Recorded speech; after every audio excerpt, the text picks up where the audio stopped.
안녕하세요, 여러분. 오늘은 정말 솔직한 이야기를 해보려고 합니다. 제목부터 자극적이죠? 돈이 자유다. 혹시 여러분도 월급날만 기다리며 살고 계시나요? 매일 아침 알람 소리에 눈을 뜨면서 또 회사 가야 하나 이런 생각 해보신 적 있으시죠? 저도 그랬거든요. 아니, 저는 더 심했어요. 5년 동안 직장 생활하면서 번 돈이 고작 3천만 원이었거든요. 3천만 원. 지금 생각해보면 정말 우습죠. 그런데 이제는 21억 원이라는 목표를 달성했습니다. 어떻게 가능했을까요? 오늘 그 진짜 이야기를 들려드리겠습니다. 절망의 직장 생활. 먼저 제 흑역사부터 말씀드릴게요. 정말 창피한 얘기지만 여러분이 공감하실 거예요. 반년 동안 이력서를 100통 넘게 썼어요. 100통이요. 면접도 수십 번 봤고요. 그때 정말 절박했거든요. 바라던 곳으로 이직도 성공했어요. 그것도 2번씩이나. 이제 됐다. 내 인생이 달라질 거야.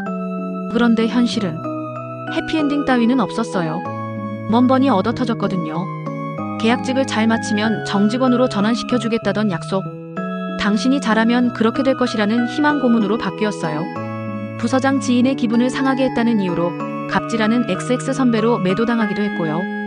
상사와 사소한 갈등 하나 때문에 열심히 했던 업무에서 완전히 배제되기도 했어요. 여러분도 비슷한 경험 있으시죠? 회사라는 곳이 정말 합리적이고 공정한 곳일 거라고 생각했는데 실제로는 정말 답답하죠. 그렇게 5년을 버텼어요. 악착같이 저축하고 투자도 했는데 통장에 남은 건 고작 3천만 원 정도였어요. 그때 깨달았어요. 아, 이 방식으로는 절대 부자가 될 수 없구나. 첫 번째, 성취의 기억. 잠깐 과거 얘기를 조금 더 해볼게요. 사실 작가는 원래 성공과는 거리가 먼 사람이었거든요. 고등학교 졸업하고 몇 달 동안 매일 PC방에서 살았어요. 완전 백수였죠. 밤 10시 이후에도 집에 갈 이유가 없어서 PC방에서 살다시피 했어요. 부모님께 정말 죄송했죠. 그런데 2월 마지막 주에 전문대에서 합격 연락이 왔어요. 그때 정말 이루 말할 수 없이 기뻤어요. 태어나서 처음으로 뭔가 이뤄낸 거였거든요. 그래서 2년 동안 정말 열심히 했어요. 모든 과목에서 A+를 놓치지 않았어요. 교수님들도 제 성실함을 인정해 주셨고 동기들도 그랬고요. 편입시험도 준비해서 결국 인서울 4년제 대학에 합격했어요. 그리고 마지막으로 지원한 대기업에서도 합격 통보를 받았죠. 그때는 정말 세상을 다 가진 것 같았어요. 이제 내 인생이 달라질 거야 했는데 여러분도 아시잖아요. 현실은 달랐죠. 투자자로의 전환점. 직장 생활에 지쳐서 온전한 몸과 마음이 되었을 때 저는 결심했어요. 부자가 되자. 그런데 이게 쉽지 않더라고요. 처음에는 뭘 해야 할지도 몰랐어요. 그래서 책을 읽기 시작했어요. 강의도 들었고요. 부자들이 알려준 대로 사업과 투자를 위해 바닥까지 뒤지며 다녔어요. 처음에는 주식을 했어요. 다들 주식으로 돈 번다고 하니까요. 그런데 원금까지 다 날렸어요. 정말 멘붕이었죠. 그때 깨달았어요. 주식은 내 같은 유리 멘탈이 할 게 아니구나. 그래서 부동산을 시작했어요. 인플레이션보다 높은 수익을 가져다 준다는 부동산 말이에요. 경매로 시작했다가 목돈이 생기면 분양권 투자도 하고 아파트와 상가로도 투자 범위를 넓혀갔어요. 정말 시행착오의 연속이었어요. 모르는 게 너무 많았거든요. 그런데 포기하지 않고 계속했어요. 왜냐하면 다시는 직장으로 돌아가고 싶지 않았거든요. 부자들의 비밀. 여러분, 부자들이 어떻게 부자가 되는지 아세요? 제가 데이터를 찾아봤어요. 부자가 되는데 가장 큰 기여를 한 게 뭔지 아세요? 사업소득이에요. 32.8%가 사업을 통해 부자가 됐어요. 근로소득은 고작 8.5%예요. 4배 차이가 나요. 그리고 부자들이 자산을 불리는 방법으로 가장 많이 사용하는 게 부동산 투자예요. 26.3%나 돼요. 더 놀라운 건 부자들이 생각하는 자산 증식의 미천이 평균 7억 4천만 원이었어요. 그리고 그 돈을 평균 42세에 모았다고 해요. 이 데이터가 우리에게 알려주는 게 뭔가요? 첫째, 우리나라 사람 100명 중 1명은 금융 자산만 10억 원이 있는 부자라는 거예요. 생각보다 많죠? 둘째, 사업소득을 만들면 부자가 될 확률이 높아져요. 셋째, 부동산 투자를 선호한다는 거예요. 여러분, 희망이 보이시나요? 이거 우리도 할 수 있는 일이에요. 21억 원 목표와 영원 투자법. 제가 회사로 다시 돌아가지 않기로 했을 때 계산해 봤어요. 얼마나 있어야 다시 직장에 안 가도 될까? 제 결론은 21억 원이었어요. 그래서 목표를 21억 원으로 잡았죠. 그런데 문제가 있었어요. 목돈이 없었거든요. 그래서 생각해낸 게 영원 투자법이었어요. 처음에는 저렴한 주택을 사서 전세가를 높이는 방법을 생각했어요. 그러다가 더 싸게 살 수 있는 경매를 알게 됐죠.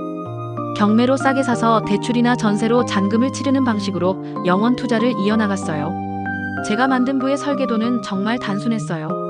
매일 법원에 가고 경매 물건을 뒤져서 아파트를 찾고 한 달에 2개에서 3개씩 낙찰받는다. 이게 다예요. 복잡하지 않죠?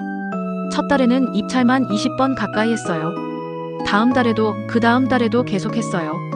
물론 모든 입찰이 낙찰로 연결되지는 않았어요. 하지만 입찰할 때마다 배우는 게 있더라고요. 여러분도 할 수 있어요. 정말이에요. 복잡하게 생각하지 마세요. 단순하고 실현 가능한 계획만 있으면 돼요. 투자의 현실과 마음가짐. 그런데 여러분, 투자가 만만한 게 아니에요. 솔직히 말씀드릴게요. 투자를 한다는 건 피눈물 나는 손해까지도 감수하는 거예요. 손해 날 때 이거 망했네 하면서 바로 매물을 던져버릴 나약함이라면 애당초 시작도 하지 마세요. 성장하는 시기는 긴 정책이 뒤에 따라와요. 영원한 호황이 없듯이 영원한 불황도 없어요.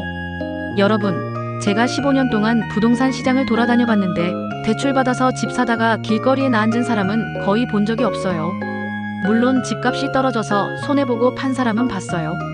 그런데 그 사람들이 감당하지 못한 건 이자가 아니라 불안감이었어요. 여러분, 주인으로 살면 빚이 여러분한테 아무것도 못해요. 레버리지가 여러분을 더 높은 곳으로 끌어올려준다면 적극 활용하세요. 부자가 되고 싶으면 부자가 어떻게 사느냐보다 어떻게 부자가 됐느냐에 집중하세요. 고독한 투자자의 길. 부동산 중개소에 혼자 가고 경매 법원에도 혼자 가고 부동산 계약도 혼자 할 수 있는 사람이 얼마나 될까요? 많지 않아요. 그래서 수익이 생기는 거예요. 힘들어도 스스로와 상의하고 스스로와 의논해서 혼자 판단해야 해요. 남 탓하고 남한테 의지하는 수동적인 방식에서 벗어나야 해요. 투자자는 외롭고 고독한 게 정상이에요. 여러분 주변에 보세요. 투자 성공한 사람들이 같이 해요 하면서 다니나요? 아니죠. 조용히 혼자 하고 있어요. 왜냐하면 정보를 공유하면 경쟁자가 늘어나거든요. 당연한 거예요. 그러니까 여러분도 각오하세요. 외로울 거예요. 하지만 그 끝에는 자유가 있어요. 현장주의의 함정. 제가 처음에는 현장에 답이 있다는 말을 완전히 믿었어요. 부동산 전문가들이 다 그렇게 얘기하거든요. 그래서 현장에 나가서 열심히 임장을 다녔어요.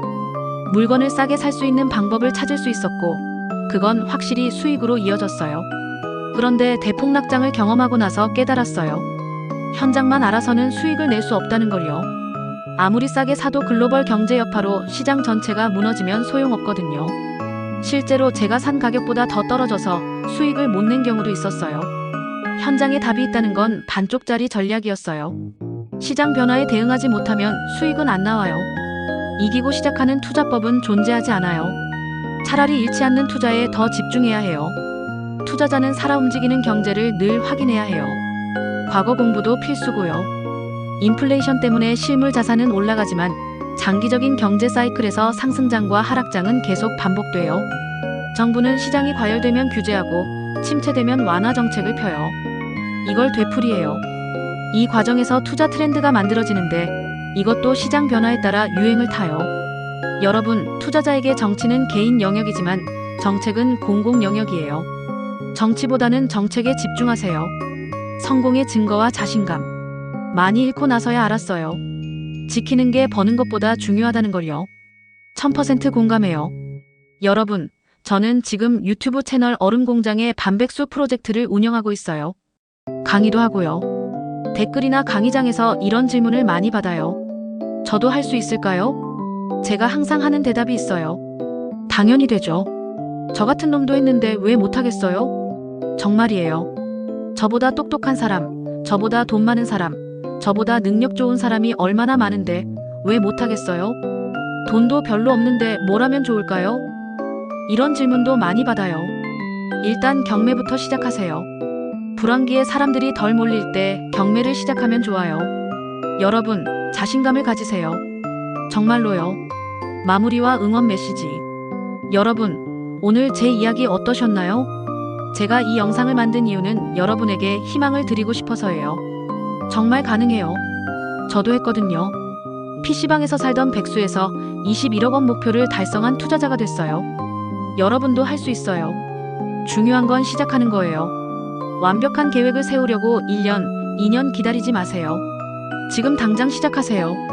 단순하고 실현 가능한 계획 하나면 충분해요. 매일 조금씩이라도 실행하세요.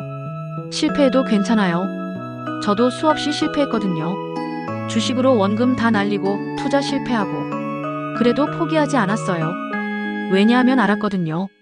직장으로 돌아가면 또 똑같은 일상이 반복될 거라는 걸요. 여러분도 그런 각오로 시작하세요. 이번이 마지막 기회다 이런 마음으로요. 돈이 자유예요. 정말로요. 경제적 자유가 생기면 선택의 자유가 생겨요. 더 이상 누구의 눈치도 보지 않아도 돼요. 갑질도 당하지 않아도 되고 불합리한 상황도 참지 않아도 돼요. 그 자유를 위해서 지금 시작하세요. 여러분이 꼭 성공하길 진심으로 응원할게요. 오늘 영상이 도움이 되셨다면 좋아요와 구독 부탁드려요. 그리고 댓글로 여러분의 투자 이야기도 들려주세요. 다음 영상에서 더 구체적인 투자 방법들을 다뤄보겠습니다. 감사합니다.